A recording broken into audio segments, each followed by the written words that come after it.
ये सब बुनियादी इंसानी हक हुकूमतन के करना होता है, हुकूमती मिशनरी के करना होता है।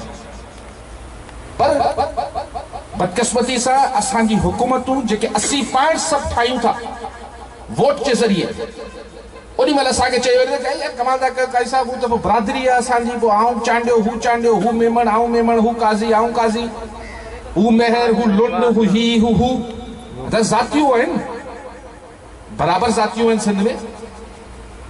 पर छा ज़ातियुनि जे बुनियाद ते जेको सिंध के या फिरके जी बुनियाद ते या मज़हब जी बुनियाद ते जेको सिंध सां ही सब कुछ थी रहियो आहे, अगर रोड टुटल आहिनि, अगर जमीन में पंजाब मां ईंदड़ ज़हरीलो पानी अगर ज़मीननि खे गिड़काए पियो, अगर ज़मीनूं कलराटी थियनि पियूं, तो छा हू सिम ऐं कलर ॾिसी अॻिते वधे थी त ही अलिफ जी ज़मीन आहे, ही फलाणी बिरादरी जी ज़मीन आहे, ही फलाणे मोहतार जी ज़मीन आहे? न, उस सिम ऐं कलर त सिंध जे हर माण्हू लाइ मसलो आहे। अॼु खां 30-40 साल अॻु ऐं अॼु गुज़िरियल 30-40 सालनि में सिंध जी लगभग 20% उहा ज़मीन जेका आबादी लाइक हुई, 20% उहा ज़मीन जेका आबादी जे लाइक हुई, अॼु सिम ऐं कलर जे वर चढ़ियल आहे। उहो सिर्फ़ु उबाड़े में न आहे, उहो नौशहरो में बि आहे, बदीन में बि आहे, उहो सॼे सिंध में आहे। सो अगर न रोकियो वियो हिनखे त अलाह पनाह ॾे 20-25-30 सालनि में ही 20% जेको अॼु आहे उहो सुभाणे 50% थी वेंदी।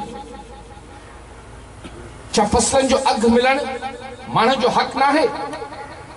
छा हिते मुक़ामी गैस फील्ड्स हुजनि या फर्टिलाइजर्स या ॿियूं जेके कंपनीज़ आहिनि हुन में मुक़ामी माण्हुनि खे रोज़गार मिलणु हिते जो हक़ न आहे? ऐं छा नथो मिली सघे? छा अगर हिकिड़ी हुकूमत सच्चाई सां ही सभु कमु करण ते लहे, ईमानदारी सां दिल ते हथ रखी ॻाल्हि कयूं, हक़ी इंसाफ़ी ॻाल्हि कयूं, अगर हुकूमत पंहिंजी त लही अचे त रोड नथा ठही सघनि छा? ड्रेनेज नथा ठीक थी सघनि छा? छा सिम ऐं कलर जो इलाज नथो थी सघे छा?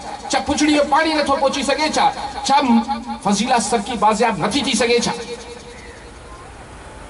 सब कुछ थी सके, लेकिन हुकूमत करे सघे थी उहा हुकूमत जेका तव्हां ठाहियो था।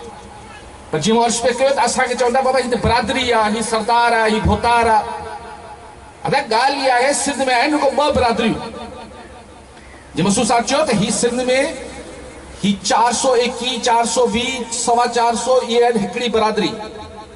वो मुख़्तलिफ़ पार्टियुनि में आहिनि, कॾहिं हिकिड़ी पार्टी आहे, कॾहिं ॿी पार्टी आहे, कॾहिं टी पार्टी आहे, पर ही आहिनि सभु हिकिड़ी बिरादरी, भोतार की बिरादरी, जेके पाण खे हिक ॿिए खे सौट बि चवंदा आहिनि।